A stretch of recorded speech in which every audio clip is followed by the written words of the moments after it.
আসসালামু আলাইকুম রহমতুল্লাহ। দেখতে দেখতে রমজান শুরু হয়ে গেল। স্বাস্থ্য বিষয়ে সচেতন সবাই। আর রমজান শুরু হয়ে গেলে মানুষের খাবারে কোনো হিসাব নেওয়া হবে না, এই ধরনের একটা মানসিকতা সবার মধ্যে কাজ করে। যার কারণে পুরো রমজান জুড়ে এমনভাবে তারা খাওয়া শুরু করে মনে হয় যেন তারা জীবনের শেষ খাবারটা খাচ্ছে। এই ধরনের অনেক কথা বা মিথ অনেকে বলে ফেলে যে রমজান মাসে খাওয়ার কোনো হিসাব নেবে না। কিন্তু আমি যতটুকু জানি যে এই জাতীয় কোনো হাদিস বা এই ধরনের রাসূল সাল্লাল্লাহু আলাইহি ওয়াসাল্লামের কোনো নির্দেশনা নাই। খাবার খেতে হবে পরিমিত সুস্থ থাকার জন্য। আর সুস্থ থাকতে গেলে অবশ্যই রমজান মাসে আমরা যেটা বারবার মনে করি যে বাংলাদেশে, অন্য দেশে হয় কিনা আমি জানি না, তবে বাংলাদেশে বেশ কিছু আহ, কিছু ব্যাড ফুড আছে, যে ব্যাড ফুডগুলো রমজান বলতে ওই ফুডগুলো স্পেশালি রমজানকে টার্গেট করে তৈরি করা হয়। স্পেশালি ধরেন যে ভাজা পোড়া টাইপের আইটেম, যেমন পেঁয়াজু, বেগুনি, এরপরে হচ্ছে জিলাপি। মাশাল্লাহ, এই আইটেমগুলা শরীরের জন্য কী পরিমাণ যে একটা ক্ষতিকর, এটা আসলে যারা ভুক্তভোগী তারা ছাড়া বাদবাকি সাধারণ পাবলিক বুঝতে পারবে না। এই জন্য চেষ্টা করতে হবে একদম অর্গানিক এবং ভেজিটেবল আইটেমগুলো খেতে হবে বেশিরভাগ। তো ইফতারের জন্য আমি যে আয়োজনগুলো করছি এটা হচ্ছে যে একটা ভেজিটেবল, পাশে একটা বানানা রেখেছি। এরপরে হচ্ছে যে একটা ওয়াটারমেলন আছে, দুটো খেজুর আছে, আর হচ্ছে যে বেগুনি না খাইলে হবে না, এই জন্য একটা বেগুনি নেওয়া হয়েছে, যদিও আমি এটা খাবো না। তারপরও সবচেয়ে পুষ্টিকর আইটেমের মধ্যে একটা হচ্ছে যে এটা হচ্ছে দুধ এবং সাবুদানা দিয়ে তৈরি মিক্সড ফ্রুট। আর অবশ্যই শরবত থাকতে হবে। তো খাবার যে কোনো আইটেম খাইতে গেলে অবশ্যই পরিমিত খেতে হবে, বেশি পরিমাণে খাওয়া যাবে না, যাতে শরীরটা যেন সুস্থ থাকে এবং হচ্ছে যে রমজানের ইবাদতগুলো যেন সঠিকভাবে করা যায়। তো বাংলাদেশের রমজান বলতে একবারে আপনি একটা জিনিস খেয়াল করেছেন কিনা আমি জানি না, দেখবেন যে রমজানকে টার্গেট করে যারা দোকান দিয়েছে এই খাবারগুলো রাস্তার সাইডের লোকজনের বিক্রি করতেছে, এবং এই খাবারগুলো স্বাস্থ্যের জন্য খুবই ক্ষতিকর। যারা কিনে খাচ্ছেন তারা বলেন যে অনেক সময় বাড়িতে বানানো যায় না। হ্যাঁ, আপনি বাড়িতে বানিয়ে খেতে পারবেন, বাড়িতে আপনি বেগুনি চপ এগুলো দিয়ে বানিয়ে খেতে পারবেন, কিন্তু রাস্তার সাইডে যে খাবারগুলো পাওয়া যায় আল্লাহর রাস্তায় এটা খাবেন না। আর সবচেয়ে বিষাক্ত একটা আইটেমের নাম হচ্ছে জিলাপি। এটা কোনো পুষ্টিগুণই নাই সত্যিকার অর্থে। এটা অনেক টেস্টি অনেকের কাছে, কারণ এটা মিষ্টি তাই। তো একে তো পোড়া মোবিল তেলে ভাজে, দুইত হচ্ছে যে এটা এক ধরনের স্যাকারিন বা মিষ্টি, খুবই ঘন মিষ্টি টাইপের আইটেমের মধ্যে চুবাই। এরপর এটা বিশেষ করে রোজার পরে মানুষ যখন ইফতার করতেছে তখন এগুলো দিয়ে ইফতার করতেছে। তো আমি বলি কি যে অন্তত এগুলো আইটেম বাদ দিয়ে আপনি স্বাস্থ্যসম্মত ফ্রুট আইটেমগুলো বা ভেজিটেবল আইটেমগুলো রাখেন, ইনশাল্লাহ সুস্থ থাকবেন। তো বিসমিল্লাহ, শুরু করা যাক। প্রথমে এটা হচ্ছে বেলের শরবত। চেষ্টা করবেন যে কোনো ফ্রুটের জুস খাওয়ার, বিশেষ করে হচ্ছে যে লেবুর শরবত হতে পারে, অবশ্যই সুগার ছাড়া। কোনো শরবতেই সুগার মিক্স করা যাবে না। চেষ্টা করবেন যত ধরনের বোতলজাত যে জুসগুলো আছে এগুলোকে সম্পূর্ণভাবে অ্যাভয়েড করা। আর পাশাপাশি আপনি ফ্রুট জুস করতে পারেন, এটা হচ্ছে বেলের শরবত। আর চাইলে আপনি ওয়াটারমেলন দিয়ে করতে পারেন, অথবা কিউকাম্বার দিয়ে করতে পারেন, মানে শসা দিয়ে করতে পারেন, অথবা একটা লেবু দিয়ে করতে পারেন। সো বিসমিল্লাহ, শুরু করা যাক।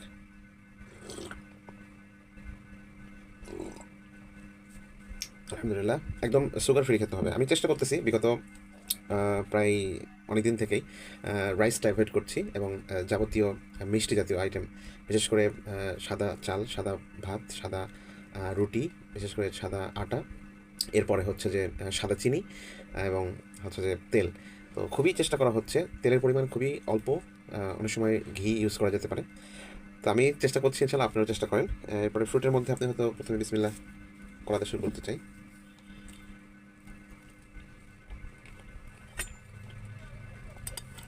শরীর যেগুলো রিসিভ করে, বিশেষ করে ফ্রুট আইটেম, এটা শরীরের জন্য ভালো। খুবই চেষ্টা করবেন যাতে কোনো ভাজা পোড়া আইটেম যেন শরীরে না যায়, যার কারণে আপনার অ্যাসিড হবে, আপনি কষ্ট পাবেন। আর শরীরটা যত এই ধরনের টক্সিক আইটেম খাবার ছাড়া শরীরের মধ্যে যখন যাবে, তখন ইনশাল্লাহ আপনি ভালো ফিল করবেন এবং আপনার ইবাদত করাটাও সহজ হবে।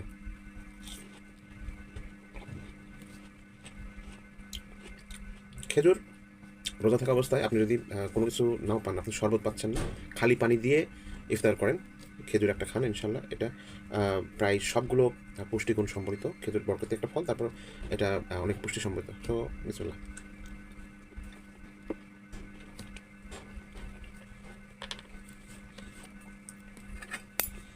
এটা হচ্ছে চিনি ছাড়া শুধু দুধ এবং হচ্ছে যে সাবুদানা।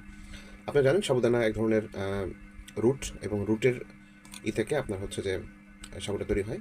এখানে আপেল মিক্স করা আছে, খেজুর দেওয়া আছে, কলা দেওয়া আছে, একটু ফল দেওয়া আছে, এই।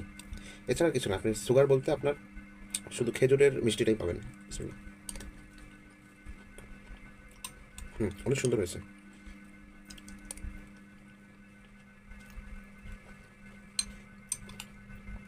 দুধটা একটু ঘন করে নেবেন, এটা স্বাস্থ্যের জন্য খুবই উপকারী।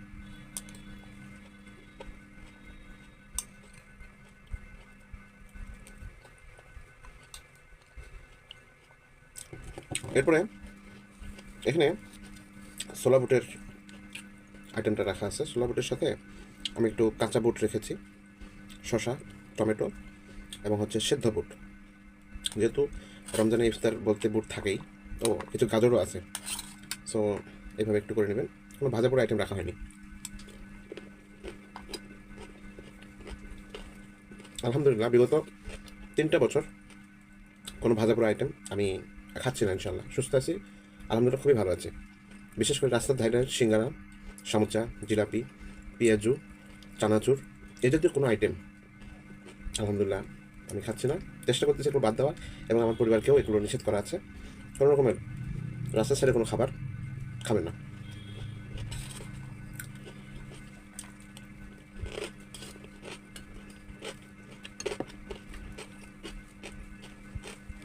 তো এখানে নুডলস আছে, আমি হচ্ছে নুডলসটা খুবই কম খাই, শুধু আজকের জন্য দিয়েছে। তো চেষ্টা করবেন নুডলসটা না খাওয়ার, কারণ নুডলসের মধ্যে আপনার হচ্ছে লেড দেওয়া থাকে। সো যদি বাসায় তৈরি হয় সেটা আপনি খেতে পারেন। ওকে, ধন্যবাদ সবাইকে, দেখা হচ্ছে ইনশাল্লাহ।